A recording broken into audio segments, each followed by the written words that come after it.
असौ न देवासुरमर्त्यत्यजं न स्त्री न षण्डो न पुमान् न जन्तुः नायं गुणः कर्म न चन्न सा न सन्न चासन्निषेधशेषो जयतादशेषः श्रीयत्ररूपिण्युरुगाय पादयोः करोति मानं बहुधा विभूतिभिः प्रियङ्कष्टितायाः कुसुमाकरानुगैः विगीयमाना प्रियकर्म गायति देहेन्द्रियप्राणमनोभिमानो जीवोऽन्तरात्मा गुणकर्ममूर्तिः सूत्रं महानुत्युरुदेहगीतः संसार आधावति कालतन्त्रः यस्वानुभावमखिलश्रुतिसारमेकम् अध्यात्मदीपमतितीर्षतां तमोन्धं संसारिणां करुणयाः पुराणगुह्यं तं व्याससूनुमुपयामि गुरुं मुनीनां।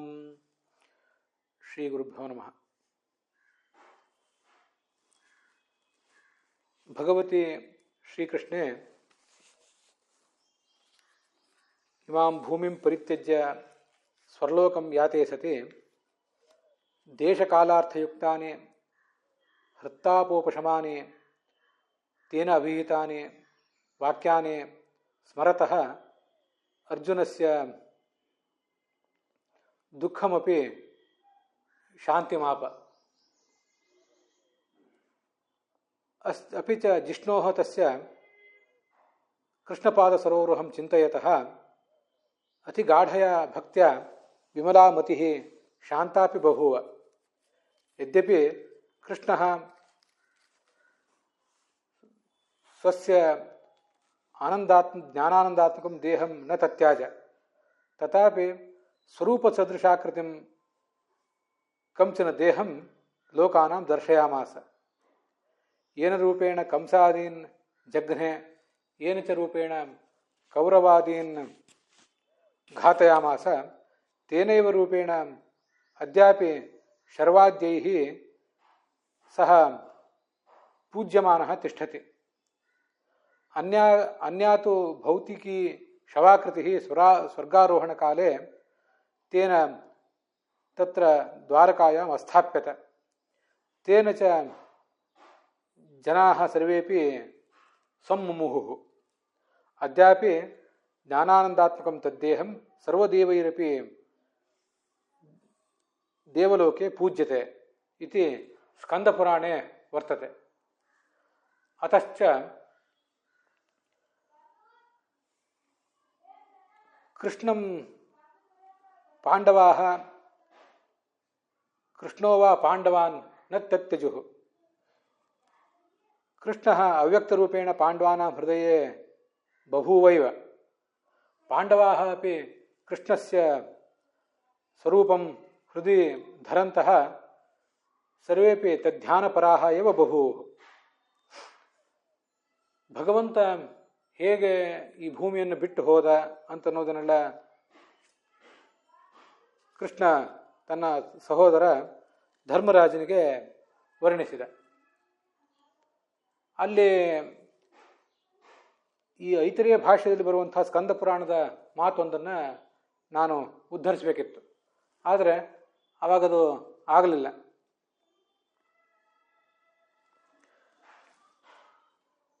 ಈಗ ಆ ಐತರೇಯ ಭಾಷೆಯಲ್ಲಿ ಬಂದಿರುವಂತಹ ಸ್ಕಂದ ಪುರಾಣದ ಆ ಮಾತು ನನಗೆ ನೆನಪಿಗೆ ಬರ್ತದೆ. ಅದೇನು ಶ್ಲೋಕ ಅಂದರೆ, ಕೃಷ್ಣೋ ಅತ್ಯಕ್ತ ದೇಹೋಪಿ ತ್ಯಕ್ತ ದೇಹವತೇವಚ. ಕೃಷ್ಣ ಅವತಾರ ಪರಿಸಮಾಪ್ತ ಮಾಡುವಾಗ ತನ್ನ ಜ್ಞಾನಾನಂದಾತ್ಮಕವಾದ ಶರೀರವನ್ನು ಏನು ಪರಿತ್ಯಜಿಸಲಿಲ್ಲ. ಅವನು ತನ್ನ ಜ್ಞಾನಾನಂದಾತ್ಮಕವಾದ ದೇಹವನ್ನೇ ತೆಗೆದುಕೊಂಡೇ ಪರಲೋಕಕ್ಕೆ ಹೋದ. ಆ ಸ್ವರೂಪ ದೇಹಕ್ಕೆ ಸಮಾನವಾದ ಒಂದು ಭೌತ ದೇಹವನ್ನು ಅಲ್ಲೇ ಸೃಷ್ಟಿಸಿ ಈ ಜನರಿಗೆ ಅದೇ ಕಣ್ಣಿಗೆ ಕಾಣುವಂತೆ ಮಾಡಿದ. ಆದ್ದರಿಂದ ಶ್ವಾಸೋಚ್ಛ್ವಾಸವೇನೂ ಇಲ್ಲದಂತಹ ಆ ಭೌತಿಕವಾದ ದೇಹವನ್ನು ನೋಡಿ ಇದೇ ಕೃಷ್ಣನ ದೇಹ ಅಂತ ಜನ ಭ್ರಾಂತಿಗೆ ಒಳಗಾದರು. ಯಾವ ರೂಪದಿಂದ ಅವನು ಇಲ್ಲಿದ್ದು ಕಂಸಾದಿಗಳನ್ನು ಸಂಹರಿಸಿದ್ನೋ, ಪಾಂಡವರಿಗೆ ಜಯ ತಂದಿಟ್ಟನೋ, ಸಜ್ಜನರನ್ನು ರಕ್ಷಿಸಿದ್ನೋ, ದುರ್ಜನರನ್ನು ಶಿಕ್ಷಿಸಿದ್ನೋ, ಆ ರೂಪ ಇವತ್ತಿಗೂ ಕೂಡ ಸ್ವರ್ಗಲೋಕದಲ್ಲಿ ಇದ್ದೇ ಇದೆ, ದೇವಲೋಕದಲ್ಲಿ ಆ ರೂಪ ಇದ್ದೇ ಇದೆ. ರುದ್ರ ಮೊದಲಾದ ಎಲ್ಲ ದೇವತೆಗಳು ಕೂಡ ಅದನ್ನು ಇವತ್ತೂ ಪೂಜಿಸ್ತಾ ಇದ್ದಾರೆ ಅಂತ ಸ್ಕಂದ ಪುರಾಣದಲ್ಲಿ ಬಂದಿದೆ. ಭಾಗವತದಲ್ಲಿ ಕೂಡ ಮುಂದೆ 10-11ನೇ ಸ್ಕಂದದಲ್ಲಿ ಹಾಗೇ ಬರೋದಿದೆ. ಪ್ರದರ್ಶ್ಯ ಅತಪ್ತ ತಪಸಾಂ ಅವಿತೃಪ್ತ ದೃಶಾಂ ನೃಣಾಂ ಆದಾಯ ಅಂತರ್ಧಾದ್ಯಸ್ತು ಸ್ವಬಿಂಬಂ ಲೋಕಮೋಹನಂ. ಲೋಕದ ಕಣ್ಮಣಿಯಂತಿದ್ದಂಥ ತನ್ನ ರೂಪ ಏನಿತ್ತು ಅದನ್ನು ಕೃಷ್ಣ ಮಾನವರಿಗೆ ಸ್ವಲ್ಪ ಕಾಲ ತೋರಿಸಿದ. ಸುಮಾರು 106 ವರ್ಷದ ಕಾಲ ಆ ರೂಪ ಈ ಜಗತ್ತಿಗೆ ಕಾಣುವಂತೆ ಮಾಡಿದ್ದ. ಮುಂದೆ ಅದನ್ನು ಅಲ್ಲಿಂದ ತೆಗೆದುಕೊಂಡು ಹೋಗಿಬಿಟ್ಟ. ಆ ರೂಪವನ್ನೇ ಪರಲೋಕಕ್ಕೆ ತೆಗೆದುಕೊಂಡು ಹೋದ ಹೊರತು ಅದನ್ನು ತ್ಯಾಗ ಮಾಡಿ ತನ್ನ ಮೂಲ ಜೀವ ಸ್ವರೂಪದಿಂದ ಆತ ಅಲ್ಲಿ ಹೋಗಲಿಲ್ಲ.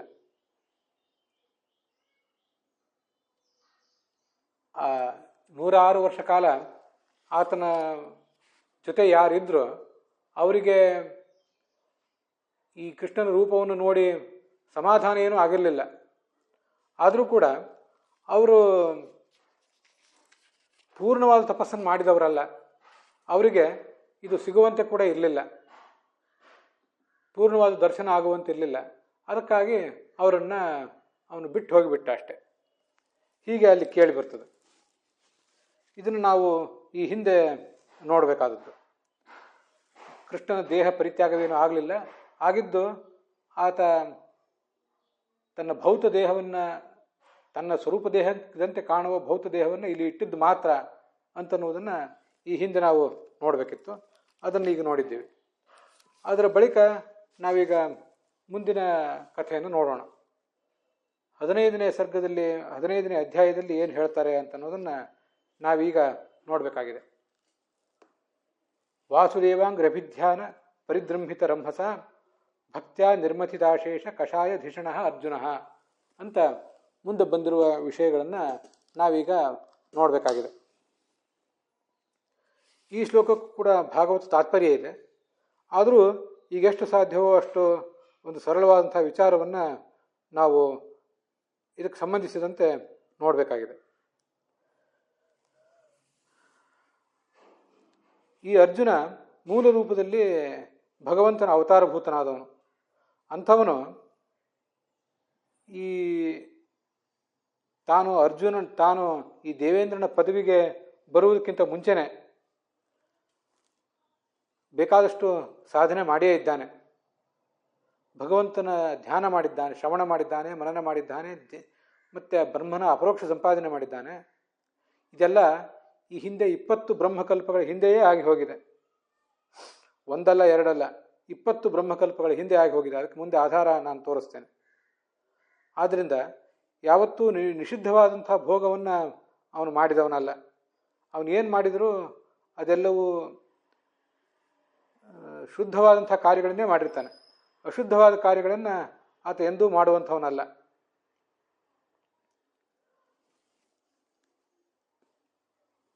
ಹಿಂದೆಯೇ ಭಗವಂತನ ಸಾಕ್ಷಾತ್ಕಾರವನ್ನು ಅವನು ಸಂಪಾದನೆ ಮಾಡಿರೋದರಿಂದ ಅವನಿಗೆ ಈ ಜೀವಾಚ್ಛಾದಕ ಪ್ರಕೃತಿ ಏನಿದೆ, ಜೀವನನ್ನು ಮುಚ್ಚಿ ಹಾಕುವಂಥ ಒಂದು ಪ್ರಕೃತಿ, ಅದು ಈಗ ತನ್ನ ಶಕ್ತಿಯನ್ನು ಕಳ್ಕೊಂಡಿದೆ. ಅದು ಅವನ ಪಾಲಿಗೆ ಬಹಳ ತೀಕ್ಷ್ಣವಾದಂಥ ಪರಿಣಾಮವನ್ನೇನು ಮಾಡೋದಿಲ್ಲ. ನಮ್ಮಂಥವರಿಗೆ ಎಲ್ಲ ಥರದ ಬಾಧೆಗಳನ್ನು ತಂದು ಅದು ಒಡ್ಡುತ್ತದೆ. ಆದರೆ ಅವನಿಗೆ ಅದರಿಂದ ಯಾವುದೇ ಬಾಧೆ ತಂದು ಒಡ್ಡೋದಿಲ್ಲ. ಮತ್ತು ನಮಗೆ ಇನ್ನೂ ಭಗವಂತನ ಸಾಕ್ಷಾತ್ಕಾರ ಆಗದೇ ಇದ್ದವರಿಗೆ ಜನ್ಮ ಆಗುವುದು ಯಾತಕ್ಕೆ ಅಂದರೆ ನಮ್ಮ ಕರ್ಮಗಳಿಂದಾಗಿ. ನಮಗಿನ್ನೂ ಬ್ರಹ್ಮ ಸಾಕ್ಷಾತ್ಕಾರ ಆಗಿಲ್ಲದೇ ಇದ್ದವರಿಗೆ ಸಂಚಿತ ಕರ್ಮ ಮತ್ತು ಪ್ರಾರಬ್ಧ ಕರ್ಮ ಅನ್ನುವ ವ್ಯವಸ್ಥೆ ಇಲ್ಲ. ನಮ್ಮ ಕರ್ಮಗಳು ಮಾತ್ರ ನಮ್ಮ ಜೊತೆ ಇರ್ತವೆ. ಕೇವಲ ಕರ್ಮಗಳ ರಾಶಿ ನಮ್ಮ ಹಿಂದೆ ಇದೆ, ಅದನ್ನೇ ನಾವು ಅನುಭವಿಸ್ತಾ ಹೋಗ್ತೀವಿ ಅಷ್ಟೆ. ಆದರೆ ಬ್ರಹ್ಮ ಸಾಕ್ಷಾತ್ಕಾರ ಆದಮೇಲೆ ಆ ಸಾಧಕನಿಗೆ ಈ ಸಂಚಿತ ಕರ್ಮ ಮತ್ತು ಪ್ರಾರಬ್ಧ ಕರ್ಮ ಅಂತ 2 ಥರದ ವ್ಯವಸ್ಥೆ ಇರ್ತದೆ. ಅದು ಬ್ರಹ್ಮ ಸಾಕ್ಷಾತ್ಕಾರ ಆದಮೇಲೆ ಎಲ್ರಿಗೂ ಸಾಧ್ಯ. ದೇವತೆಗಳಂಥ ಮಹಾದೇವತೆಯಾದಂಥ ಅರ್ಜುನನಿಗೂ ಅದೇ, ಹಾಗೆ ಸಾಮಾನ್ಯರಾದಂಥ ನಮಗೂ ಕೂಡ ಹೀಗೆ ಆಗೋದು. ಬೇರೆ ರೀತಿ ಅದು ಆಗೋದಿಲ್ಲ. ನಮಗೆ ನಮ್ಮ ಕರ್ಮಗಳಿಂದಲೇ ಜನ್ಮ. ಅರ್ಜುನನಿಗೆ ಅವನ ಕರ್ಮದಿಂದ ಜನ್ಮ ಅಲ್ಲ, ಹೊರತು ಅದು ಅವನ ಪ್ರಾರಬ್ಧ ಕರ್ಮದಿಂದ ಮಾತ್ರ ಜನ್ಮ. ಸಂಚಿತ ಕರ್ಮದಿಂದ ಅವನಿಗೆ ಜನ್ಮ ಇಲ್ಲ. ಬೇಕಾದಷ್ಟು ಜ್ಞಾನ ಸಂಪಾದನೆ ಮಾಡಿದ್ದಾನೆ. ಆದ್ದರಿಂದ ಅವನು ಏನಾದರೂ ಹಿಂದೆ ಪ್ರಾರಬ್ಧ ಮಾಡಿದರೂ ಕೂಡ ಆ ದುಷ್ಟ ಪ್ರಾರಬ್ಧ ಅಂತ ಅನ್ನೋದು ಆತನಿಗೆ ಯಾವತ್ತೂ ತೊಂದರೆ ಕೊಡೋದಿಲ್ಲ, ಮುಕ್ತನೇ ಆಗಿಬಿಟ್ಟಿರ್ತಾನೆ ಅವನು. ಆದರೂ ಈ ಕುರುಕ್ಷೇತ್ರದ ಯುದ್ಧದ ಆರಂಭದಲ್ಲಿ ಕೃಷ್ಣನ ಮೂಲಕ ಭಗವದ್ಗೀತೆ ಕೇಳಿದ್ನಲ್ಲ, ಅದು ಕಾಲದ ಪ್ರಭಾವದಿಂದ, ದುಷ್ಟ ಪ್ರಾರಬ್ಧದ ಪ್ರಭಾವದಿಂದ ಹಾಗೂ ತಮೋಗುಣದ ಪ್ರಭಾವದಿಂದ ಸ್ವಲ್ಪ ಮರೆಯಾಗಿ ಹೋಗಿತ್ತು. ಆದ್ದರಿಂದ ಅವನಿಗೆ ದುಃಖವೂ ಕೂಡ ಆಗಿತ್ತು, ಇಲ್ಲ ಅಂತಲ್ಲ. ಆದರೆ ಪ್ರಾರಬ್ಧ ಪುಣ್ಯದಿಂದ ಒಂದಿಷ್ಟು ಪ್ರಾರಬ್ಧ ದುಷ್ಟ ಪ್ರಾರಬ್ಧವೂ ಇರ್ತದೆ, ಒಂದು ಸತ್ಪ್ರಾರಬ್ಧವೂ ಇರ್ತದೆ. ಕೆಲವು ಬಾರಿ ದುಷ್ಟ ಪ್ರಾರಬ್ಧವೇ ತನ್ನ ಮೇಲ್ಗೈ ತೋರಿಸ್ಕೋತದೆ, ಕೆಲವು ಬಾರಿ ಸತ್ಪ್ರಾರಬ್ಧವೇ ತನ್ನ ಮೇಲ್ಗೈ ತೋರಿಸ್ಕೋತದೆ. ಅಂತೂ ಸತ್ಪ್ರಾರಬ್ಧದಿಂದ ಮತ್ತೆ ಆವಾಗೇನು ಕೃಷ್ಣ ಜ್ಞಾನ ಕೊಟ್ಟಿದ್ದ ಅದನ್ನೆಲ್ಲ ವ್ಯಕ್ತ ಮಾಡಿಕೊಂಡ. ಬಂಧುಗಳನ್ನು ಕಳ್ಕೊಂಡಿದ್ದರಿಂದ ಅವನಿಗೇನು ದುಃಖ ಆಗಬೇಕಾಗಿತ್ತೋ ಆ ದುಃಖವೆಲ್ಲವೂ ಕೂಡ ಹೋಯ್ತು ಕೂಡ.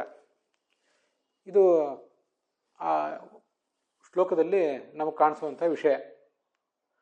3 ಶ್ಲೋಕಗಳು, ಹೆಚ್ಚು ಕಡಿಮೆ 3 ಶ್ಲೋಕಗಳನ್ನು ಕೂಡಿಸಿ ಅದಕ್ಕೆ ಅನ್ವಯಾರ್ಥ ಹೇಳಬೇಕಾಗ್ತದೆ. ಹಾಗೆ ಭಾಗವತ ತಾತ್ಪರ್ಯವೂ ಕೂಡ ಆ 3 ಶ್ಲೋಕಗಳನ್ನು ಸೇರಿಸಿಕೊಂಡೇ ನಮಗೆ ಕಾಣಿಸ್ತದೆ. ವಾಸುದೇವಾಂಗ್ರಭಿಧ್ಯಾನ ಅಂತನ್ನುವುದು ಮೊದಲನೇ ಶ್ಲೋಕ. ನಿರ್ಮಚಿತ ಅಶೇಷ ಕಷಾಯ ಧಿಷಣ, ಎಲ್ಲ ಥರದ ಕಷಾಯ, ಅಶೇಷ ಅಂದರೆ ಎಲ್ಲ ಥರದ್ದು, ಕಷಾಯ ಅಂದರೆ ಈ ಕಾಮ ಮೊದಲಾದವುಗಳು, ಕಾಮ ಕ್ರೋಧ ಮೊದಲಾದ ಎಲ್ಲ ಕಷಾಯಗಳನ್ನು ಕೂಡ ಆತ ಕಳ್ಕೊಂಡಿದ್ದಾನೆ ಅಂತ ಅದಕ್ಕೆ ಶ್ರೀಧರದ ವ್ಯಾಖ್ಯಾನದಲ್ಲಿ ಕೇಳಿ ಬರ್ತದೆ. ವೀರರಾಘವರ ವ್ಯಾಖ್ಯಾನದಲ್ಲೂ ಕೂಡ ನಿರಸ್ತಾಹ ಅಶೇಷಾಹ ಕಷಾಯ, ಕಷಾಯದಂತೆ ದ್ರುಮೋಚ್ಯಾಹ. ಕಷಾಯ ಅಂದರೆ ನಾವು ಅನಾರೋಗ್ಯ ಆದಾಗ ಪಾನ ಮಾಡ್ತೀವಲ್ಲ, ಅದು ಮಾತ್ರ ಕಷಾಯ ಅಂತ ಏನಲ್ಲ. ಕಷಾಯ ಅಂದರೆ ಕಷಾಯ ವಸ್ತ್ರ ಅಂತ ಹೇಳ್ತೀವಲ್ಲ, ಒಂದು ಬಟ್ಟೆಗೆ ಒಂದು ಕೆಂಬಣ್ಣ ಹಾಕಿರ್ತಾರೆ, ಅದಕ್ಕೂ ಕೂಡ ಕಷಾಯ ಅಂತ ಹೇಳ್ತಾರೆ. ಒಂದು ಬಾರಿ ಆ ಬಟ್ಟೆ ಕೆಂಬಣ್ಣ ಹಾಕಿದ ಮೇಲೆ, ಅದನ್ನು ಕಾವಿ ಬಟ್ಟೆ ಅಂತ ಮಾಡಿದ ಮೇಲೆ ಮತ್ತೆ ಅದನ್ನು ಮೂಲ ರೂಪದಲ್ಲಿ ಪೂರ್ಣವಾಗಿ ಬೆಳ್ಳಗೆ ಮಾಡಲಿಕ್ಕೆ ಬರೋದೇ ಇಲ್ಲ.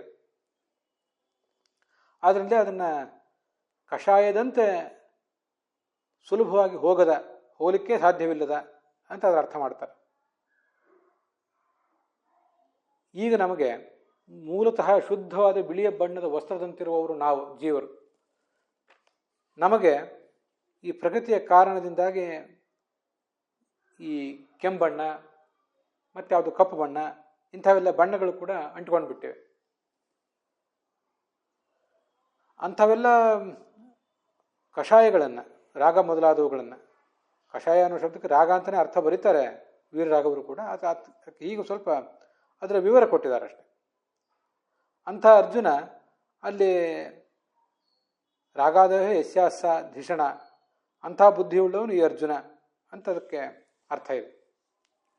ಮುಂದಿದಕ್ಕೆ ಭಾಗವತ ತಾತ್ಪರ್ಯ ಏನು ವ್ಯಾಖ್ಯಾನ ಮಾಡ್ತದೆ, ಇದರಲ್ಲಿ ನಾವು ತಿಳ್ಕೊಳ್ಬೇಕಾದ ಸಂಗತಿ ಏನಿದೆ ಅಂತ ಅನ್ನೋದನ್ನು ಈಗ ನೋಡೋಣ.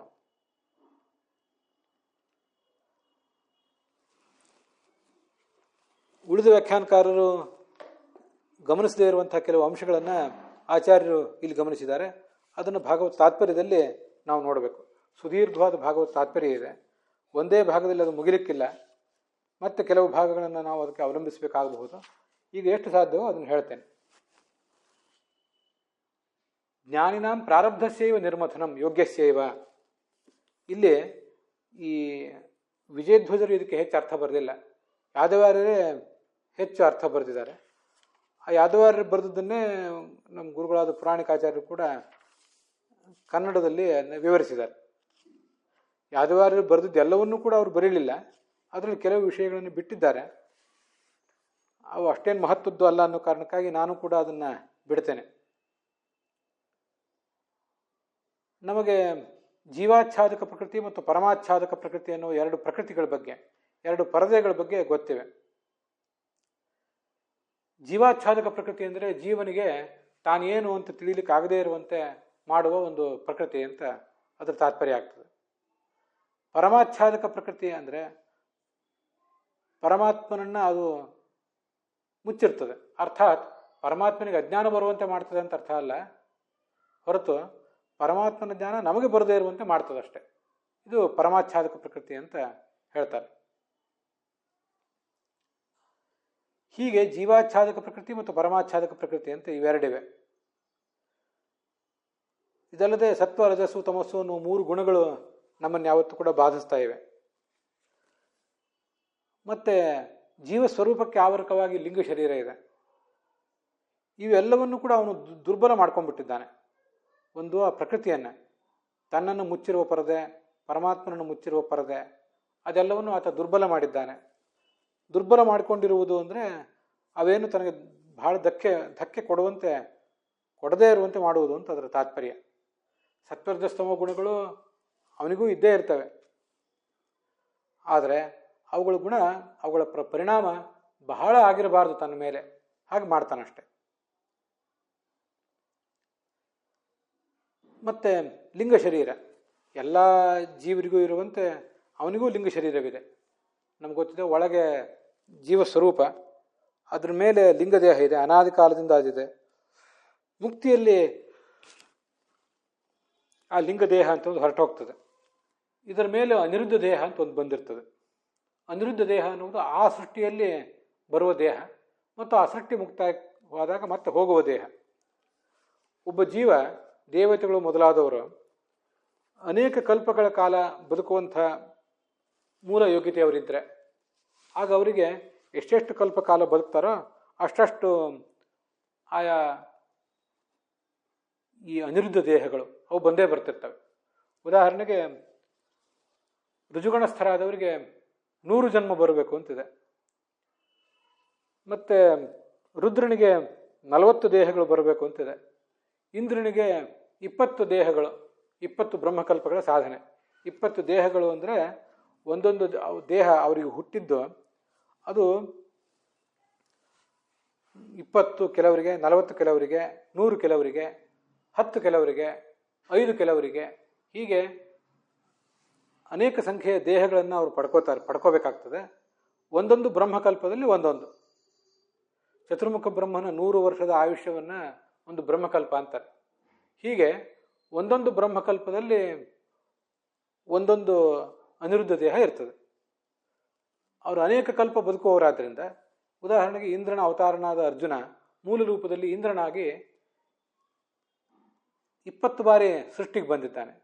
20 ಬಾರಿ ಸೃಷ್ಟಿಗೆ ಬರುವಾಗ 20 ಅನಿರುದ್ಧ ದೇಹಗಳು ಆತನಿಗೆ ಬಂದಿರ್ತವೆ. ಪ್ರತಿಯೊಂದು ಅನಿರುದ್ಧ ದೇಹವೂ ಕೂಡ ಆ ಸೃಷ್ಟಿಯ ಆರಂಭದಲ್ಲಿ ಬಂದು ಸೃಷ್ಟಿ ಮುಕ್ತಾಯ ಆಗುವಾಗ ಹೊರಟೋಗ್ತದೆ. ಸ್ವರೂಪ ದೇಹ ಅಂತೂ ಅನಾದಿ ನಿತ್ಯ. ಅದರ ಹೊರಗಿರುವಂಥ ಲಿಂಗ ದೇಹ ಅನಾದಿ ಹೌದು, ಅದು ನಿತ್ಯ ಅಲ್ಲ, ಅದು ಮುಕ್ತಿ ಬರುವಾಗ ಹೊರಟೋಗ್ತದೆ. ಇದು ಅನಿರುದ್ಧ ದೇಹಕ್ಕೂ ಸ್ವರೂಪ ದೇಹಕ್ಕೂ ಇದು ವ್ಯತ್ಯಾಸ. ಲಿಂಗದೇಹ ಅಂತನ್ನುವುದು ಮುಕ್ತಿಯ ಸಂದರ್ಭದಲ್ಲೇ ಹೊರಟೋಗ್ತದೆ. ಅನಿರುದ್ಧ ದೇಹ ಮಾತ್ರ ಆಯಾ ಪ್ರತಿಯೊಂದು ಸೃಷ್ಟಿಯ ಆರಂಭದಲ್ಲಿ ಬರ್ತದೆ, ಸೃಷ್ಟಿ ಮುಕ್ತಾಯ ಆಗುವಾಗ ಅನಿರುದ್ಧ ದೇಹ ಹೊರಟೋಗ್ತದೆ. ಇನ್ನು ಭೌತ ದೇಹ ಏನಿದೆ, ತಂದೆ ತಾಯಿಯಿಂದ ಬಂದಿರುವಂಥ ದೇಹ, ನಮಗೆಲ್ರಿಗೂ ತಂದೆ ತಾಯಿಯಿಂದ ಬಂದಿರುವಂಥ ದೇಹ, ಇದೊಂದೇ ಬ್ರಹ್ಮಕಲ್ಪದಲ್ಲೇ ಅನೇಕ ಬಾರಿ ನಾವು ಬೇರೆ ಬೇರೆ ತಂದೆ ತಾಯಂದಿರ ಮೂಲಕ, ಮನುಷ್ಯ ತಂದೆ ತಾಯಂದಿರ ಮೂಲಕ, ಪ್ರಾಣಿ ಪಕ್ಷಿಗಳ ತಂದೆ ತಾಯಂದಿರ ಮೂಲಕ, ಹೀಗೆ ಅನೇಕ ಬಾರಿ ನಾವು ಹುಟ್ಟುತ್ತಾನೇ ಇರಬೇಕಾಗ್ತದೆ. ಹೀಗೆ ಹುಟ್ಟುವುದು ತಪ್ಪೋದಿಲ್ಲ. ಭೌತ ದೇಹಕ್ಕೆ ಒಂದು ಬ್ರಹ್ಮಕಲ್ಪದಲ್ಲಿಯೇ ಅನೇಕ ಬಾರಿ ಹುಟ್ಟು, ಅನೇಕ ಬಾರಿ ಸಾವು. ಅನಿರುದ್ಧ ದೇಹಕ್ಕೆ ಒಂದು ಬ್ರಹ್ಮಕಲ್ಪದಲ್ಲಿ ಒಂದು ಬಾರಿ ಹುಟ್ಟು, ಮತ್ತೊಂದು ಬ್ರಹ್ಮಕಲ್ಪದಲ್ಲಿ ಅದಕ್ಕೆ ಅದೇ ಬ್ರಹ್ಮಕಲ್ಪದ ಕೊನೆಯಲ್ಲಿ ಅದಕ್ಕೆ ನಾಶ. ನಾನು ಮತ್ತೊಂದು ಬ್ರಹ್ಮಕಲ್ಪ ಅಂತ ಹೇಳಿದೆ, ಹಾಗಲ್ಲ. ಈಗಿನ ಬ್ರಹ್ಮನ ಸೃಷ್ಟಿಯ ಆರಂಭದಲ್ಲಿ ಒಂದು ಅನಿರುದ್ಧ ದೇಹ ಬಂತು, ಈ ಸೃಷ್ಟಿಯ ಮುಕ್ತಾಯ ಆಗುವಾಗ ಅದು ಹೊರಟು ಹೋಗ್ತದೆ. ಮತ್ತೆ ಇನ್ನೊಂದು ಬಾರಿ ಆ ಜೀವ ಇನ್ನೂ ಸಾಧನೆ ಮಾಡಬೇಕಾದಂಥ ಹಿನ್ನೆಲೆ ಉಳ್ಳವನಾಗಿದ್ದರೆ ಆವಾಗ ಮತ್ತೊಂದು ಬ್ರಹ್ಮಕಲ್ಪದಲ್ಲಿ ಮತ್ತೆ ಅನಿರುದ್ಧ ದೇಹ ಬರ್ತದೆ, ಅದು ಆ ಸೃಷ್ಟಿಯ ಕೊನೆಗೆ ಹೊರಟೋಗ್ತದೆ. ಲಿಂಗದೇಹ ಮಾತ್ರ ಅನಾದಿ ಕಾಲದಿಂದ ಇದೆ, ಮುಕ್ತಿ ಬರುವಾಗಲೇ ಹೊರಟೋಗ್ತದೆ. ಇದು ನಮ್ಗೆ ಗೊತ್ತಿರಬೇಕಾದಂಥ ವ್ಯವಸ್ಥೆ. ಅನೇಕ ಜನರಿಗೆ, ನಿಮ್ಗೆಲ್ಲರಿಗೂ ಇದನ್ನು ಕೇಳಿ ಗೊತ್ತಿದ್ದೇ ಇದೆ. ಈಗ ಅದರ ಬಗ್ಗೆ ಒಂದಿಷ್ಟು ವಿಷಯಗಳನ್ನು ಹೇಳಿದೆ ಅಷ್ಟೆ, ಗೊತ್ತಿಲ್ಲದೆ ಇದ್ದವರ ಅವಗಾಹನೆಗಾಗಿ ಇದನ್ನು ಹೇಳಿದೆ ಅಷ್ಟೆ.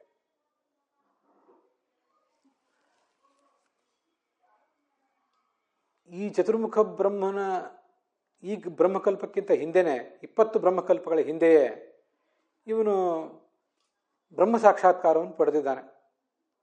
ನಹಿ ದೇವಪದಂ ಪ್ರಾಪ್ತಾ ಬ್ರಹ್ಮದರ್ಶನ ವರ್ಜಿತಾ ಅಂತ ಹೀಗೆಲ್ಲ ಹೇಳ್ತಿರ್ತಾರೆ. ಹಿಂದೆನೇ ಪಡೆದು ಮಾಡಬಾರ್ದ ಕೆಲಸ ನಿಷಿದ್ಧ ಕರ್ಮಗಳನ್ನೆಲ್ಲ ಪರಿತ್ಯಾಗ ಮಾಡಿ ವಿಹಿತ ಕರ್ಮಗಳನ್ನು ಮಾತ್ರ ಮಾಡಿ ಅವನು ಸಾಧನೆ ಮುಂದುವರಿಸಿದ್ದಾನೆ. ಜೀವಾಚ್ಛಾದಕ ಪ್ರಕೃತಿ ಮತ್ತು ಪರಮಾಚ್ಛಾದಕ ಪ್ರಕೃತಿ ಅಂತ ಏನಿದೆ ಅವುಗಳನ್ನು ಕೂಡ ಆತ ಸ್ವಲ್ಪ ದುರ್ಬಲವನ್ನಾಗಿ ಮಾಡಿಟ್ಟಿದ್ದಾನೆ. ಅಥವಾ ತನ್ನ ವಿಷಯದಲ್ಲಿ ಅವೇನೂ ಪರಿಣಾಮ ಬೀರದಂತೆ, ದುಷ್ಪರಿಣಾಮ ಬೀರದಂತೆ ಅವನ ಸಾಧನೆ ಅಷ್ಟು ಎತ್ತರಕ್ಕೆ ಹೋಗಿದೆ. ಸತ್ವರಜಸ್ತಮ ಗುಣಗಳನ್ನು ನಿಗ್ರಹಿಸಿಕೊಂಡಿದ್ದಾನೆ. ಲಿಂಗ ಶರೀರವನ್ನು ಕೂಡ ನಿಗ್ರಹಿಸಿದ್ದಾನೆ. ಲಿಂಗ ಶರೀರವು ನಮಗೆಷ್ಟು ಪ್ರಬಲವಾಗಿರ್ತದೋ ಅಷ್ಟು ಪ್ರಬಲವಾಗಿ ಅರ್ಜುನ ಮೊದಲಾದವರಿಗೆ ಇರೋದಿಲ್ಲ. ಅದಕ್ಕೆ ನಾವು ಅದನ್ನು ದಗ್ಧಪಟ್ಟದಂತೆ ಇರ್ತದೆ ಅಂತ ನೋಡಿದ್ದೀವಿ. ಒಂದು ಬಟ್ಟೆ ನಾವು ಹಾಕ್ಕೊಂಡ್ರೆ ಆ ಬಟ್ಟೆ ನಮಗೆ ಬಿಗಿಯಾಗಿ ಅಂಟ್ಕೊಂಡು ಬಿಟ್ಟಿರ್ತದೆ. ಆದರೆ ಅರ್ಜುನನಂಥವ್ರಿಗಿರುವ ಆ ಲಿಂಗದೇಹ ಏನಿದೆ ಅದು ಸುಟ್ಟು ಹೋದ ಬಟ್ಟೆಯಂತೆ, ಬಟ್ಟೆ ಅಂತ ಕಾಣಿಸ್ತಿರ್ತದೆ. ಆದರೆ ಅಂಥ ಬಟ್ಟೆಯಿಂದ ಯಾವುದೇ ರೀತಿಯಾದ ಹಾನಿಯೂ ಇರೋದಿಲ್ಲ, ಉಪಯೋಗವೂ ಇರೋದಿಲ್ಲ. ಆ ಉಪಯೋಗ ಅಂತೂ ಅವ್ರಿಗೆ ಬೇಕಾಗೇ ಇಲ್ಲ, ಹಾನಿಯೂ ಕೂಡ ಅವ್ರಿಗೆ ಆಗೋದಿಲ್ಲ. ಅದರಿಂದ ಅದನ್ನು ದಗ್ಧಪಟಾಯಮಾನ, ಸುಟ್ಟು ಹೋದ ಬಟ್ಟೆಯಂತೆ, ಅದೇ ಮಡಿಕೆ ರೂಪದಲ್ಲಿರುವಂಥ ಬಟ್ಟೆಯಂತೆ ಅಂತ ಅದನ್ನು ಹೇಳುವುದು ಅದಕ್ಕಾಗಿ. ಇದೇ ದೃಷ್ಟಿಯಿಂದ ಆಚಾರ್ಯರು ಗೀತಾ ಪ್ರಸ್ಥಾನದಲ್ಲಿ ಪಾಂಡವಾನಾಂಚ ಮುಕ್ತಾನ ಮಂತರಂ ಕಿಂಚಿದೇವಹಿ ಅಂತ ವರ್ಣನೆ ಮಾಡಿರೋದು. ಮುಕ್ತರಾದವರಿಗೂ ಪಾಂಡವರಿಗೂ ಇರುವ ವ್ಯತ್ಯಾಸ ಏನು? ಬಹಳ ವ್ಯತ್ಯಾಸ ಏನಿಲ್ಲ. ಇವರಿನ್ನೂ ಮುಕ್ತಿಗೆ ಹೋಗಿಲ್ಲ ಅನ್ನೋದು ಮಾತ್ರ ವ್ಯತ್ಯಾಸ, ಸ್ವಲ್ಪವೇ ವ್ಯತ್ಯಾಸ ಇರೋದಂತೆ. ಮುಕ್ತರಾದವರು ಆ ಲಿಂಗದೇಹವನ್ನು ಪೂರ್ಣವಾಗಿ ನಾಶ ಮಾಡಿಕೊಂಡೇ ಬಿಟ್ಟಿದ್ದಾರೆ. ಒಂದು ಸುಟ್ಟು ಹೋದ ಬಟ್ಟೆ ರೂಪದಲ್ಲೂ ಮಡಿಕೆಯ ರೂಪದಲ್ಲೂ ಅದಿಲ್ಲ, ಅದೆಲ್ಲ ಹಾರಿ ಬೂದಿಯಾಗಿ ಹೊರಟೋಗಿದೆ, ನಷ್ಟವಾಗಿ ಹೊರಟೋಗಿದೆ. ಆದರೆ ಪಾಂಡವರಂಥ ಜೀವನ್ಮುಕ್ತರಿಗೆ ಮಾತ್ರ ಅದು ಇನ್ನೂ ಸುಟ್ಟು ಹೋದ ಬಟ್ಟೆಯಂತೆ ಅದೇ ಮಡಿಕೆ ಆಕಾರದಲ್ಲಿ, ಮಡಿಕೆಯ ರೂಪದಲ್ಲಿ, ಇಲ್ಲಿ ಮಡಿಕೆ ಅಂದರೆ ಘಟ ಅಂತ ನಾನು ಅರ್ಥ ಹೇಳ್ತಿಲ್ಲ, ಬಟ್ಟೆಯನ್ನು ಮುಚ್ಚಿಟ್ಟಾಗ ಅದಕ್ಕೆ ನೀರು ಮಡಿಕೆ ಇರ್ತದಲ್ಲ ಹಾಗೆ. ಅಥವಾ ಮುಚ್ಚಿಡುವುದು ಅಂತಂದಾಗ ಬಟ್ಟೆಯನ್ನು ನಾವು ಕಪಾಟಿನಲ್ಲಿ ಮಡಿಚಿಟ್ಟಾಗ ಆ ಬಟ್ಟೆಯನ್ನು ಹಾಕ್ಕೊಂಡಿದ್ರೆ ನಮ್ಮ ಶರೀರಕ್ಕೆ ಅದು ಆವರಕವಾಗಿರ್ತದೆ. ಹಾಗೆ ಇವರ ಲಿಂಗದೇಹ ಅವರ ಜೀವ ಸ್ವರೂಪಕ್ಕೆ ಆವರಕವಾಗಿದ್ದರೂ ಕೂಡ ಅದಲ್ಲಿ ಸುಟ್ಟು ಹೋದ ಬಟ್ಟೆಯಂತೆ ಮಾತ್ರ ಆವರಕ ಆಗಿದೆ. ಯಾವುದೇ ಕ್ಷಣದಲ್ಲಿ ಆ ಲಿಂಗದೇಹ ಕಳ್ಚ್ಕೊಂಡು ಹೋಗ್ಬೋದು, ಸ್ವಲ್ಪ ಗಾಳಿ ಬೀಸಿದರೂ ಸಾಕು ಅದು ಹೊರಟೋಗ್ತದೆ. ಹೀಗೆ ಪಾಂಡವರಿಗೂ ಮತ್ತು ಮುಕ್ತರಿಗೂ ಇರುವ ಅಂತರ ಬಹಳ ಕಡಿಮೆ ಅಂತ ಹೇಳುವುದು ಅದಕ್ಕಾಗಿ. ಹೀಗೆಲ್ಲ ಆಗಿರುವುದರಿಂದ, ಈಗಾಗಲೇ ಅವನು ಬ್ರಹ್ಮ ಸಾಕ್ಷಾತ್ಕಾರವನ್ನು ಪಡೆದಿರೋದರಿಂದ, ಮತ್ತು ಅವನಿಗೆ ಬ್ರಹ್ಮ ಸಾಕ್ಷಾತ್ಕಾರವನ್ನು ಪಡೆದಾದ ಮೇಲೆ ಸಂಚಿತ ಕರ್ಮ ಮತ್ತು ಪ್ರಾರಬ್ಧ ಕರ್ಮ ಅಂತ ಒಂದೊಂದು ವ್ಯವಸ್ಥೆಯೂ ಕೂಡ ಆಗಿ ಹೋಗಿದೆ. ಆ ವ್ಯವಸ್ಥೆಯೂ ಕೂಡ ಆತನ ಜೀವಮಾನದಲ್ಲಿ ಒಂದು ಪ್ರಧಾನವಾದ ಪಾತ್ರ ವಹಿಸ್ತದೆ. ನಮ್ಮಂಥವರಿಗೆ, ಇನ್ನೂ ಬ್ರಹ್ಮ ಸಾಕ್ಷಾತ್ಕಾರವೇ ಆಗದೇ ಇದ್ದವರಿಗೆ ಸಂಚಿತ ಕರ್ಮ ಮತ್ತು ಪ್ರಾರಬ್ಧ ಕರ್ಮ ಅಂತ ಅನ್ನೋದಿಲ್ಲ. ನಾವೇನೇನು ಕರ್ಮ ಮಾಡಿದ್ದೀವಿ ಆ ಚತುರ್ದಶಮಾದ್ ವರ್ಷಾತ್ ಕರ್ಮಾಣಿ ನೇಮೇನತು ದಶಾವರಾಣಾಂ ಜನ್ಮಾನಾಂ ಕಾರಣಾನಿ ಕರೋತ್ಯಯಂ ಅಂತ ಹೇಳಿದಂತೆ 14 ವರ್ಷದ ಬಳಿಕ ಒಬ್ಬ ಮನುಷ್ಯನಾದವನಿಗೆ ತನ್ನ ಕರ್ಮಗಳ ಜವಾಬ್ದಾರಿ ಅಂಟಿಕೊಡ್ತದೆ. ದಶ ಅವರಾಣಾಂ ಜನ್ಮಾನಾಂ ಕಾರಣಾನಿ ಕರೋತ್ಯಯಂ. ಒಂದೊಂದು ಜನ್ಮ ತಳೆದಾಗಲೂ ಕೂಡ ಈ ಇಸ್ವಿಯಲ್ಲಿ, ಈ ಸಂವತ್ಸರದಲ್ಲಿ, ಈಗ ಒಂದು 60-70 ವರ್ಷ 80 ವರ್ಷ ನಾವು ಬದುಕಬೇಕಾದ ಪ್ರಸಂಗ ಇದ್ದಾಗ ಇನ್ನು ಮುಂದೆ 10 ಜನ್ಮಗಳಿಗೆ ಸಾಕಾಗುವಷ್ಟು ಕರ್ಮಗಳನ್ನು ಮಾಡ್ತೀವಿ ನಾವು. ದಶ ಅವರಾಣಾಂ ಜನ್ಮಾನಾಂ ಕಾರಣಾನಿ ಕರೋತ್ಯಯಂ ಅಂತ. ಇವತ್ತು ಈ ಜನ್ಮದಲ್ಲಿ ಈ ತಂದೆ ತಾಯಂದಿರ ಮಗ ಆಗಿ ಅಥವಾ ಮಗಳಾಗಿ ಏನೋ ಹುಟ್ಟಿದಾಗ ನಾವು ಇನ್ನು ಮುಂದೆ ಮತ್ತೆ 10 ಜನ್ಮಗಳಿಗೆ ಸಾಕಾಗುವಷ್ಟು ಬೀಜವನ್ನು ಸಂಪಾದನೆ ಮಾಡ್ತೇವೆ. ಅದು ಒಂದೊಂದು ದಿವಸಕ್ಕೆ ಅಷ್ಟು ಸಂಪಾದನೆ ಮಾಡ್ತಾರೆ ಅಂತ ಕೆಲವರು ಅಂತಾರೆ. ಅಥವಾ ನನ್ನ ಇಡೀ ಜೀವನದಲ್ಲಿ 60-70 ವರ್ಷಗಳ ನನ್ನ ಇಡೀ ಜೀವನದಲ್ಲಿ ನಾನು ಮಾಡುವ ಕರ್ಮದ ಬೀಜ, ಅದು ಬೀಜವಾಗಿ ಪರಿಣಮಿಸಿ ಮುಂದಿನ 10 ಜನ್ಮಗಳಿಗೆ ಸಾಕಾಗುವಷ್ಟಾಗ್ತದೆ ಅಂತ ಇನ್ನು ಕೆಲವರು ಅದನ್ನು ಮಾಡ್ತಾರೆ. ಅದು ಸಾಮಾನ್ಯವಾಗಿ ಮುಂದಿನ 10 ಜನ್ಮಗಳಿಗೆ ಸಾಕಾಗುವಷ್ಟು, ಒಟ್ಟಾರೆ ಇಡೀ ಜೀವಮಾನದಲ್ಲಿ 60-70 ವರ್ಷದ ಜೀವಮಾನದಲ್ಲಿ ಹೀಗೆ ಮಾಡ್ತೀವಿ ಅಂತ ಅರ್ಥ ಮಾಡ್ಕೊಳ್ಳೋದೇ ಯೋಗ್ಯ. ಒಂದೊಂದು ದಿನವೂ ಅಷ್ಟು ಮಾಡ್ತೀವಿ ಅಂತ ಆ ಶ್ಲೋಕದಲ್ಲಿ ಏನೂ ಕಾಣಿಸೋದಿಲ್ಲ. ಹೀಗೆ ನಾವು 14ನೇ ವರ್ಷದಿಂದ ಆರಂಭಿಸಿ ಈ ಹಿಂದೆ ಅನೇಕ ಜನ್ಮಗಳು ನಮಗೂ ಆಗಿ ಹೋಗಿವೆ ಅಲ್ಲ, ಅನೇಕ ಮಾನವ ಜನ್ಮಗಳು. ಪಶು ಜನ್ಮದಲ್ಲಿ 14 ವರ್ಷದ ಬಳಿಕ ಮಾಡಿದ ಕರ್ಮದಿಂದಲೂ ಕೂಡ ಏನೂ ತೊಂದರೆ ಆಗೋದಿಲ್ಲ. ಅದು ನಮ್ಮನ್ನು ಮತ್ತೆ ಕಟ್ಟಿ ಹಾಕೋದಿಲ್ಲ. ಬೇರೆ ಜನ್ಮದಲ್ಲಿ ಮಾಡಿದ ಪಾಪವನ್ನು ಆಗ ಅನುಭವಿಸ್ಲಿಕ್ಕೆ ಮಾತ್ರ ಪಶು ಪಕ್ಷಿಗಳ ಜನ್ಮ, ವೃಕ್ಷಾದಿಗಳ ಜನ್ಮ. ಆದ್ದರಿಂದ ನಮ್ಮ ಪಾಲಿಗೆ ಯಾರಿಗೆ ಭಗವಂತನ ಸಾಕ್ಷಾತ್ಕಾರವೇ ಆಗಿಲ್ವೋ ಅವ್ರ ಪಾಲಿಗೆ ಇದಿಷ್ಟು ಸಂಚಿತ, ಇದು ಪ್ರಾರಬ್ಧ ಅನ್ನುವ ವ್ಯವಸ್ಥೆ ಇರೋದಿಲ್ಲ. ಆದರೆ ಯಾರು ಭಗವಂತನ ಸಾಕ್ಷಾತ್ಕಾರವನ್ನು ಯಾವುದಾದ್ರೂ ಒಂದು ಹಂತದಲ್ಲಿ, ಯಾವುದಾದ್ರೂ ಒಂದು ಜನ್ಮದಲ್ಲಿ ಪಡ್ಕೊಂಡೋ ಅವನಿಗೆ ಸಂಚಿತ ಪ್ರಾರಬ್ಧ ಅನ್ನುವ ಒಂದು ಭೇದ ಪ್ರಾರಂಭ ಆಗ್ತದೆ, ವ್ಯತ್ಯಾಸ ಪ್ರಾರಂಭ ಆಗ್ತದೆ. ಯಾವುದ್ಯಾವುದೋ ಜನ್ಮದಲ್ಲಿ ಮಾಡಿದ ಕರ್ಮಗಳನ್ನು ಒಂದು ಚೀಲದಲ್ಲಿ ಇಟ್ಟಿದ್ದಾರೆ ಅಂತ ನಾವು ಭಾವಿಸಿದರೆ, ಆ ಓಪನ್ ಆಗಿರುವಂಥ ಒಂದು ಚೀಲ ಏನಿದೆ, ಬ್ಯಾಗ್ ಏನಿದೆ, ಆ ಬ್ಯಾಗಿನಲ್ಲಿರುವುದೆಲ್ಲವನ್ನು ಕೂಡ ನಾವು ಉಪಯೋಗ ಮಾಡಬೇಕು. ಅದಕ್ಕೊಂದು ಉದಾಹರಣೆ ಕೊಡುವುದಾದರೆ, ಅಂಗಡಿಯಿಂದ ಒಂದಷ್ಟು ಸಾಮಾನುಗಳನ್ನು ತಂದಿರ್ತೀವಿ. ಒಂದು 10 ಅಕ್ಕಿ ಚೀಲ ತಂದಿದ್ದಾಗ ನಮ್ಮ ಮನೆ ಕಾರ್ಯಕ್ರಮಕ್ಕೆ 10 ಅಕ್ಕಿ ಚೀಲ ಬೇಕು ಅಂತ ತಂದಿದ್ದೇವೆ. ಆದರೆ ಅದರಲ್ಲಿ 1ನೋ 2ನೋ ನಾವು ಬಿಚ್ಚಿದೆವು. ಬಿಚ್ಚಿದ ಮೇಲೆ ಅವುಗಳನ್ನು ನಾವು ಮನೆಯಲ್ಲಿ ಉಪಯೋಗ ಮಾಡಬೇಕಾಗ್ತದೆ. ಯಾವುದನ್ನು ಇನ್ನೂ ಬಿಚ್ಚಿಯೇ ಇಲ್ವೋ, ಬೇಕಾದರೆ ಇರಲಿ ಅಂತ ಇಟ್ಕೊಂಡಿದ್ದೇವೋ ಅದನ್ನು ಮತ್ತೆ ಬೇಕಾದರೆ ಅಂಗಡಿಯವನಿಗೆ ಮರಳಿ ಕೊಡಬಹುದು. ಹೀಗೆ ಯಾವ ಚೀಲವನ್ನು ಬಿಚ್ಚಿದ್ದೀವೋ ಅದನ್ನು ಪ್ರಾರಬ್ಧ ಅನ್ನುವುದು, ಪ್ರಾರಬ್ಧ ಅಥವಾ ಆರಬ್ಧ ಅಂತ ಅದನ್ನೇ ಹೇಳ್ತಾರೆ. ಅದನ್ನು ಅನುಭವಿಸಲೇಬೇಕಾಗ್ತದೆ. ಬಿಚ್ಚಿದ ಮೇಲೆ ನಾವು ಅದನ್ನು ಅನುಭವಿಸಲೇಬೇಕಾಗ್ತದೆ. ಯಾವ ಚೀಲಗಳನ್ನು ಇನ್ನೂ ಬಿಚ್ಚಿಯೇ ಇಲ್ವೋ ಅದನ್ನೇ ಸಂಚಿತ ಅಂದರೆ ಡೆಪಾಸಿಟೆಡ್, ಒಂದು ಅದು ಇರಲಿ, ಬೇಕಾದರೆ ಇರಲಿ ಅಂತ ಇಟ್ಕೊಂಡಿರೋದು, ಅದಕ್ಕೆ ಸಂಚಿತ ಅಂತ ಹೇಳ್ತಾರೆ, ಅಥವಾ ಅನಾರಬ್ಧ ಅಂತ ಹೇಳ್ತಾರೆ. ಆರಬ್ಧ ಅಂದರೆ ಪ್ರಾರಬ್ಧ. ಆರಬ್ಧ ಪ್ರಾರಬ್ಧ ಇವೆರಡು ಒಂದೇನೆ. ಆ ಆರಬ್ಧ ಅನ್ನುವುದಕ್ಕೆ ವಿರುದ್ಧ ಪದವೇ ಅನಾರಬ್ಧ, ಅಂದರೆ ಇನ್ನೂ ನಾವು ಅದನ್ನು ಬಿಚ್ಚಿರದೇ ಇದ್ದದ್ದು ಅಂತ ಅದರ ತಾತ್ಪರ್ಯ. ಮತ್ತು ಅದಕ್ಕೆ ವಿರುದ್ಧವಾದದ್ದೇ ಅನಾರಬ್ಧ. ಅನಾರಬ್ಧ ಅಂದರೆ ಡೆಪಾಸಿಟೆಡ್. ಹೀಗೆ ಅನಾರಬ್ಧ ಆರಬ್ಧ ಇವೆರಡು ವಿರುದ್ಧ ಪದಗಳು. ಸಂಚಿತ ಪ್ರಾರಬ್ಧ ಅವೆರಡು ವಿರುದ್ಧ ಪದಗಳು. ನಮಗೆ ಜನ್ಮಗಳು ಬರುವುದು ಯಾಕೆ ಅಂದರೆ, ನಮ್ಮ ಎಲ್ಲ ಕರ್ಮಗಳು ಕೂಡ ಈಗ ನಮ್ಮ ಬೆನ್ನಟ್ಟಿಕೊಂಡೇ ಬಂದಿವೆ. ಇಲ್ಲಿ ಪ್ರಾರಬ್ಧ ಕರ್ಮ ಮತ್ತು ಸಂಚಿತ ಕರ್ಮ ಅಂತ ವ್ಯತ್ಯಾಸ ನಮಗಿಲ್ಲ. ಅಂತೂ ಅಜ್ಞಾನಿಗೆ ಆ ಕರ್ಮದ ನಿಮಿತ್ತವಾಗಿ ಏನು ನಾನಾ ಥರದ ಉತ್ಪತ್ತಿ ಇತ್ಯಾದಿಗಳನ್ನು, ಹುಟ್ಟು ಸಾವು, ಬೇರೆ ಬೇರೆ ಸಂಬಂಧಗಳು, ಗಂಡ ಹೆಂಡತಿ ಮೊದಲಾದ ಸಂಬಂಧಗಳನ್ನು ಅವನು ಅನುಭವಿಸಬೇಕಾಗ್ತದೆ. ಆ ಥರದ ಒತ್ತಡ ಈ ಜ್ಞಾನಿ ಆದವನಿಗೆ ಇರೋದಿಲ್ಲ. ಅಜ್ಞಾನಿ ಆದವನು ತಾನು ಮಾಡಿದ್ದೆಲ್ಲವನ್ನೂ ಅನುಭವಿಸಬೇಕಾದ ಸ್ಥಿತಿಯಲ್ಲೇ ಇರ್ತಾನೆ, ಅನುಭವಿಸಬೇಕಾದ ಅನಿವಾರ್ಯತೆ ಅವನಿಗಿರ್ತದೆ. ಆದರೆ ಜ್ಞಾನಿ ಆದವನಿಗೆ ಆ ಮಾಡಿದ್ದೆಲ್ಲವನ್ನೂ ಅನುಭವಿಸುವ, ತಾನು ಮಾಡಿದ ಬೀಜ ರೂಪದಿಂದ ಇಟ್ಕೊಂಡಿರುವಂಥ ಎಲ್ಲವನ್ನೂ ಅನುಭವಿಸಬೇಕಾದ ಒತ್ತಡ ಇರೋದಿಲ್ಲ. ಅವನಿಗೆ ಭಗವಂತ ಒಂದು ವಿನಾಯಿತಿ ಕೊಟ್ಟಿದ್ದಾನೆ. ಯಾವ ಕರ್ಮದ ಚೀಲಗಳನ್ನು ಓಪನ್ ಮಾಡಿದ್ದೀರಿ ಅದರೊಳಗಿದ್ದಷ್ಟು ನೀವು ಅನುಭವಿಸಿದರೆ ಸಾಕು, ಯಾವುದನ್ನು ನೀನು ಓಪನ್ ಮಾಡಲಿಲ್ಲ ಅವುಗಳನ್ನು ಅನುಭವಿಸಬೇಕಾಗಿಲ್ಲ ಅಂತ ಅವ್ರಿಗೊಂದು ವ್ಯವಸ್ಥೆ ಮಾಡಿಕೊಟ್ಟಿರ್ತಾನೆ. ಅಂತೂ ಅಜ್ಞಾನಿಗಳಾದವರಿಗೆ ಅಪ್ರಾರಬ್ಧ ಕರ್ಮದ ನಿಮಿತ್ತವಾಗಿ ಹುಟ್ಟು ಸಾವು ಇತ್ಯಾದಿಗಳು ಇರ್ತವೆ. ಅಂದರೆ ಅಪ್ರಾರಬ್ಧ ಕರ್ಮ ಅಂತಂದರೆ ಇನ್ನೂ ಅನುಭವಿಸಲಿಕ್ಕೆ ಶುರು ಮಾಡಿಲ್ಲದೆ ಇದ್ದದ್ದು. ಪ್ರಾರಬ್ಧ ಸಂಚಿತ ಅನ್ನುವ ಭೇದವೇ ಇಲ್ಲದೆ ಇರುವಂತಹ ಒಟ್ಟಾರೆ ಕರ್ಮಗಳ ರಾಶಿ ಅಂತರ್ಥ ಅಪ್ರಾರಬ್ಧ ಕರ್ಮಗಳು ಅಂತಂದರೆ. ಅದರ ಮೂಲಕ ಉಂಟಾಗಬೇಕಾದ ಉತ್ಪತ್ತಿಯಾದಿಗಳು ಇವನಿಗಿರೋದಿಲ್ಲ. ಆದರೆ ಇವನಿಗೆ ಉತ್ಪತ್ತಿ ಇದ್ದೇ ಇರ್ತದೆ.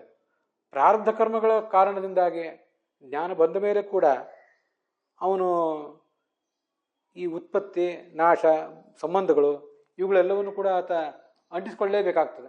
ಅದನ್ನು ಬಿಟ್ಟು ಅವನಿಗೆ ಬದುಕಲಿಕ್ಕೆ ಆಗೋದಿಲ್ಲ. ಅಂತೂ ಅಜ್ಞಾನಿಯಂತೆ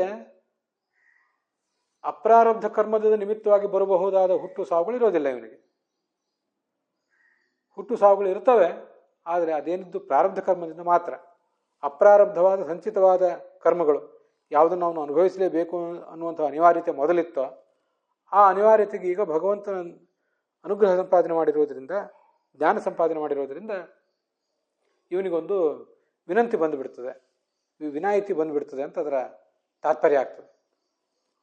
ಇಷ್ಟೆಲ್ಲ ಶಕ್ತಿ ಇದೆ ಅವನಿಗೆ. ಆದರೆ ಈ ಅಂಥವನಿಗೂ ಕೂಡ ಕುರುಕ್ಷೇತ್ರದ ಯುದ್ಧದ ಆರಂಭದಲ್ಲಿ ಭಗವಂತ ಉಪದೇಶ ಮಾಡಿದ ಗೀತಾಜ್ಞಾನ ಮರೆಯಾಗಿ ಹೋಗಿತ್ತು. ಅವನ ಶಕ್ತಿ ಅಂಥದ್ದು, ಉತ್ಪತ್ತಿ ಇಲ್ಲ, ಬೇಕಾದಷ್ಟು ಜ್ಞಾನ ಸಂಪಾದನೆ ಮಾಡಿದ್ದಾನೆ. ಅದರಿಂದ ದುಷ್ಟ ಪ್ರಾರಬ್ಧ ಕರ್ಮದ ಪ್ರಭಾವದಿಂದಲೂ ಕೂಡ ಅವನು ಮುಕ್ತನಾಗಿದ್ದಾನೆ. ದುಷ್ಟ ಪ್ರಾರಬ್ಧ ಕರ್ಮಗಳು ಕೂಡ ಆತನನ್ನು ಅಜ್ಞಾನಿಯನ್ನು ಹೇಗೆ ಪೀಡಿಸ್ತಾವೋ, ಅಜ್ಞಾನಿಯನ್ನು ಹೇಗೆ ಪರಿಪರಿ ಪೀಡಿಸ್ತಾವೋ ಹಾಗೆ ಜ್ಞಾನಿಯನ್ನು ಅವು ಪರಿಪರಿ ಪೀಡಿಸುವುದಿಲ್ಲ. ಇಷ್ಟು ಆತನ ಹಿನ್ನೆಲೆ ಇದ್ದರೂ ಕೂಡ ಆ ಗೀತಾ ಉಪದೇಶದಿಂದ ಸಿಕ್ಕ ಜ್ಞಾನ ಮತ್ತು ಅನುಗೀತ ಉಪದೇಶದಿಂದ ಸಿಕ್ಕ ಜ್ಞಾನ, ಮುಂದೆ ಮತ್ತೊಂದು ಬಾರಿ ಅನುಗೀತ ಉಪದೇಶ ಮಾಡಿದ್ನಲ್ಲ ಕೃಷ್ಣ, ಆ ಎಲ್ಲ ಜ್ಞಾನ ತತ್ಕಾಲದಲ್ಲಿ ಅದು ಕೇವಲ ಟೆಂಪರರಿಲಿ ಅದು ಮರೆಯಾಗಿ ಹೋಗಿತ್ತು. ಅದಕ್ಕೆ ಕಾರಣ ಏನು ಅಂದರೆ ಕಾಲದ ಪ್ರಭಾವವೇ ಕಾರಣ. ಕಲಿಯುಗ ಮೊದಲಾದ ಕಾಲಗಳ ಪ್ರಭಾವ. ಕಾಲ ಅಂದರೆ ಒಂದು ಕಲಿಯುಗ, ಇನ್ನೊಂದು ಸುದೀರ್ಘವಾದ ಕಾಲ. ಎಷ್ಟೋ ವರ್ಷ ಆಯಿತು, ಸುಮಾರು 30-36 ವರ್ಷ ಆಯ್ತು ಈಗ ಆ ಗೀತೆ ಪ್ರವಚನ ಆಗಿ. ಆ ಕಾಲದ ಪ್ರಭಾವದಿಂದಾಗಿ, ಕಲಿಕಾಲದ ಪ್ರಭಾವದಿಂದಾಗಿಯೂ ಭಗವಂತನೇ ಉಪದೇಶ ಮಾಡಿದ್ದನ್ನು ಅವನು ಕಳ್ಕೊಂಡ್ಬಿಟ್ಟಿದ್ದಾನೆ. ಇದೇ ನನಗೆ ಆಶ್ಚರ್ಯ ಆಗೋದು. ಉಪದೇಶ ಮಾಡಿದವನು ಸ್ವಯಂ ಭಗವಂತ, ಉಪದೇಶ ಕೇಳಿದವನು ಸ್ಥೂಲ ಮನಸ್ಸಿನ ಅಭಿಮಾನಿಯಾದಂಥ ಇಂದ್ರನ ಅವತಾರನಾದಂಥ ಅರ್ಜುನ. ಇಂಥ ಗುರು ಶಿಷ್ಯರ ನಡುವೆ ನಡೆದಂಥ ಒಂದು ಸಂವಾದ, ಅದೇ ಈ ದೀರ್ಘಕಾಲದ ಬಳಿಕ ಅಥವಾ ಕಲಿಯುಗದ ಕಾರಣದಿಂದಾಗಿ ಮತ್ತು ತಮೋಗುಣದ ಕಾರಣದಿಂದಾಗಿ ಅರ್ಜುನಿಗೆ ತಮೋಗುಣ ಹೀಗೆ ಬಾಧಿಸಿತು. ದುಷ್ಟ ಪ್ರಾರಬ್ಧ, ಅವನದು ಒಂದಷ್ಟು ಪ್ರಾರಬ್ಧ ಇದೆಯಲ್ಲ ಹಿಂದಿಂದು, ಆ ದುಷ್ಟ ಪ್ರಾರಬ್ಧ ಇತ್ಯಾದಿ ಕಾರಣದಿಂದಾಗಿ ಅದು ಮರೆಯಾಗಿ ಹೋಯಿತು. ಅರ್ಜುನನಿಗೆ ಹೀಗಾಯಿತು ಅಂದರೆ ಅರ್ಜುನನೇ ಕಾಲಪ್ರಭಾವಕ್ಕೆ ಒಳಗಾಗಿಬಿಟ್ಟ. ಅರ್ಜುನನಿಗೆ ದುಷ್ಟ ಪ್ರಾರಬ್ಧ ಇದೆ ಅಂತಾದರೆ, ತಮೋಗುಣ ಅರ್ಜುನನನ್ನೂ ಪೀಡಿಸ್ತದೆ ಅಂತಾದರೆ, ಹಾಗಾದರೆ ನಮ್ಮಂಥವ್ರಿಗೇನಾದೀತು? ಭಗವಂತನ ಮೂಲಕ ನಾವು ಉಪದೇಶ ಪಡ್ಕೊಂಡವರಲ್ಲ, ನಾವು ಯಾರ್ದೋ ಮೂಲಕ ಉಪದೇಶ ಪಡ್ಕೊಂಡವರು. ಯಾರೋ ಎಂಥವರಾಗಿದ್ದಾರೆ ಅಂದರೆ ಅವರು ಕಾಲದ ಪ್ರಭಾವಕ್ಕೆ ಒಳಗಾದವರೇ. ಕಾಲದ ಪ್ರಭಾವದಿಂದಾಗಿ ಅವರ ಜ್ಞಾನ ಕಣ್ಮರೆಯಾಗಿಬಿಟ್ಟಿರ್ತದೆ. ಮತ್ತು ದುಷ್ಟ ಪ್ರಾರಬ್ಧಗಳ ಕಾರಣದಿಂದಾಗಿ ಅವರ ಜ್ಞಾನವು ಕೂಡ ಅಸ್ತವ್ಯಸ್ತ ಆಗಿ ಹೋಗಿರ್ತದೆ. ತಮೋಗುಣದೊಂದು ಆಟವನ್ನಂತೂ ಹೇಳುವುದೇ ಬೇಡ. ಬೇಕಾದಷ್ಟು ತಮೋಗುಣ ನಮ್ಮನ್ನು ಪೀಡಿಸ್ತಿರ್ತದೆ. ಅರ್ಜುನನಿಗೆ ಹೀಗಾದಾಗ ನಮ್ಮಂಥವ್ರಿಗೆ ಏನಾಗ್ತದೆ ಅಂತ ನಾವು ತಿಳ್ಕೊಳ್ಬೇಕು. ಇಷ್ಟೆಲ್ಲ ಆದಾಗ ಅರ್ಜುನಿಗೆ ದುಃಖ ಆಗಿತ್ತು, ಆಗಿಲ್ಲ ಅಂತಲ್ಲ, ಆದರೆ ಆ ದುಃಖವನ್ನು ಕಳೆದುಕೊಂಡ ಮುಂದೆ. ಅದಕ್ಕೇನು ಕಾರಣ ಅಂದರೆ ಪ್ರಾರಬ್ಧ ಪುಣ್ಯವೇ ಕಾರಣ. ನಮಗೆ ನಾವು ಮಾಡಿದ ಪ್ರಾರಬ್ಧ ಕರ್ಮಗಳೇನಿವೆ ಅದರಲ್ಲಿ ಕೆಲವು ಕೆಟ್ಟದೂ ಇರ್ತವೆ, ಕೆಲವು ಒಳ್ಳೆಯದೂ ಇರ್ತಾವಲ್ಲ. ದುಷ್ಟ ಪ್ರಾರಬ್ಧ, ಕೆಟ್ಟ ಪ್ರಾರಬ್ಧ ಅಂತ ಅನ್ನೋದು ನಮ್ಮನ್ನು ಕೆಳಗೆ ತಳ್ಳಿರ್ತದೆ. ಆದರೆ ಮೂಲತಃ ನಾವು ಭಗವಂತನ ಭಕ್ತರು, ಸಾತ್ವಿಕರು ಅಂತಾದ ಮೇಲೆ ಆ ದುಷ್ಟ ಪ್ರಾರಬ್ಧ ತಾತ್ಕಾಲಿಕವಾಗಿ ಮೇಲ್ಗೈ ಪಡೆದಿದ್ರೂ ಕೂಡ ಸತ್ಪ್ರಾರಬ್ಧ ಅಥವಾ ಪ್ರಾರಬ್ಧ ಪುಣ್ಯ ಮತ್ತೊಂದು ಬಾರಿ ಮೇಲ್ಗೈ ಪಡೀತದೆ. ಆ ಮೂಲಕ ಹಿಂದೆ ಕೇಳಿದ ಗೀತೋಪದೇಶ, ಅನುಗೀತೋಪದೇಶ ಇವೆಲ್ಲ ಮತ್ತೆ ಆತನಿಗೆ ಸಹಾಯ ಮಾಡ್ತವೆ.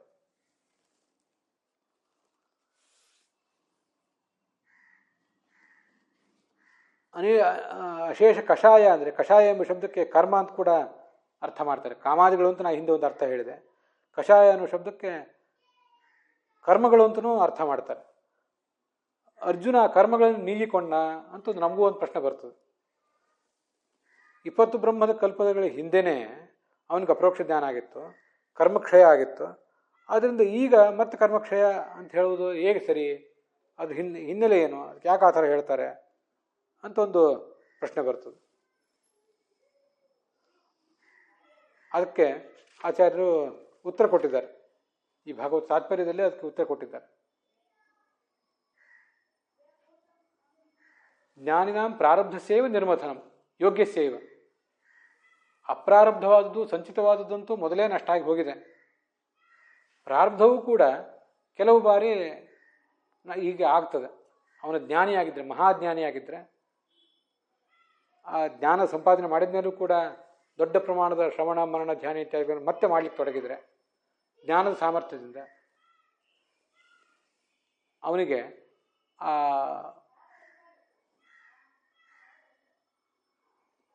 ಕೆಲವು ಬಾರಿ ಏನಾದರೂ ತೊಂದರೆ ಆಗಿದ್ರೂ ಕೂಡ ಮತ್ತೆ ಅವೆಲ್ಲವೂ ಆ ಕಾಲದಲ್ಲಿ ಅವನಿಗೆ ಸಹಾಯ ಮಾಡ್ತವೆ. ಯೋಗ್ಯವಾದಂತಹ ಪ್ರಾರಬ್ಧ ಕರ್ಮ, ಜ್ಞಾನಿನಾಂ ಪ್ರಾರಬ್ಧಸ್ಯೈವ ನಿರ್ಮಥನಂ. ಸಂಚಿತ ಕರ್ಮದ ನಿರ್ಮಥನ ಅವೆಲ್ಲ ಸುಟ್ಟು ಬೂದಿಯಾಗಿ ಹೋಗಿದೆ ಅಂತ ಅನ್ನೋದನ್ನು ಬೇರೆ ಕಡೆ ಬೇಕಾಷ್ಟು ಬಾರಿ ಹೇಳಿ ಆಗಿದೆ. ಇನ್ನು ಪ್ರಾರಬ್ಧವನ್ನು ಅವನು ಅನುಭವಿಸಬೇಕಾಗಿತ್ತು. ಬೇರೆ ಕಡೆ ಬ್ರಹ್ಮಸೂತ್ರ ಭಾಷಾನು ವ್ಯಾಖ್ಯಾನ ಮೊದಲಾದವುಗಳನ್ನು ನಮಗೆ ನೋಡಿದಾಗ ಗೊತ್ತಾಗೋದು, ಸಂಚಿತ ಕರ್ಮವನ್ನು ಅನುಭವಿಸಬೇಕಾಗಿಲ್ಲ, ಅದಕ್ಕೆಲ್ಲ ವಿನಾಯಿತಿ ಇದೆ. ಪ್ರಾರಬ್ಧವನ್ನು ಮಾತ್ರ ಅನುಭವಿಸಲೇಬೇಕಾಗ್ತದೆ. ಆದರೆ ಆ ಪ್ರಾರಬ್ಧ ಕರ್ಮಕ್ಕೂ ಕೂಡ ಕೆಲವು ಬಾರಿ ಭಗವಂತನ ಅನುಗ್ರಹದಿಂದ ಅಂಥ ಪ್ರಾರಬ್ಧ ಕರ್ಮವು ಯಾವುದನ್ನು ಅನುಭವಿಸಬೇಕಾದ ಅನಿವಾರ್ಯತೆ ಇದೆಯೋ ಅಂಥ ಪ್ರಾರಬ್ಧ ಕರ್ಮವನ್ನು ಕೂಡ ಆತ ಕಳ್ಕೋತಾನೆ. ಪ್ರಾರಬ್ಧ ಕರ್ಮವನ್ನು ಕಳ್ಕೊಳ್ಳೋದು ಅಂದರೆ ಅದರಿಂದ ಆಗುವ ದುಷ್ಫಲವನ್ನು ಆತ ಪಡ್ಕೊಳ್ಳೋದಿಲ್ಲ. ಇದು ಯಾರಿಗೆ ವ್ಯವಸ್ಥೆ? ಜ್ಞಾನಿಗಳಿಗೆ ಮಾತ್ರ ಈ ವ್ಯವಸ್ಥೆ. ಅದನ್ನು ಮಾಡುವುದು ಯಾರು? ಭಗವಂತ ಮಾಡ್ತಾನೆ. ಭಗವಂತ ಒಬ್ಬನೇ ಭಗವಂತ, ಇದೇ ಒಬ್ಬ ಜ್ಞಾನಿಗೆ ಎಲ್ಲ ಸಂದರ್ಭದಲ್ಲೂ ಹೀಗೆ ಮಾಡ್ತಾನಂದರೆ ಎಲ್ಲ ಸಂದರ್ಭದಲ್ಲೂ ಹೀಗೆ ಮಾಡೋದಿಲ್ಲ, ಯಾವುದೇ ಕೆಲವು ಸಂದರ್ಭದಲ್ಲಿ ಮಾತ್ರ ಮಾಡ್ತಾನೆ ಅಂತ ಅದರ ಅರ್ಥ ಆಗ್ತದೆ.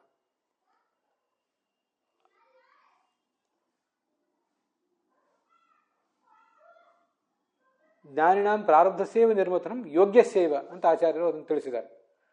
ಇಲ್ಲಿ ಹೇಳ್ತಿರುವುದು ಜ್ಞಾನಿಗಳ ಸಂಚಿತ ಕರ್ಮದ ಬಗ್ಗೆ ಅಲ್ವೇ ಅಲ್ಲ, ಪ್ರಾರಬ್ಧ ಕರ್ಮದ ಬಗ್ಗೆನೇ ನಾವು ಹೇಳ್ತಿದ್ದೇವೆ.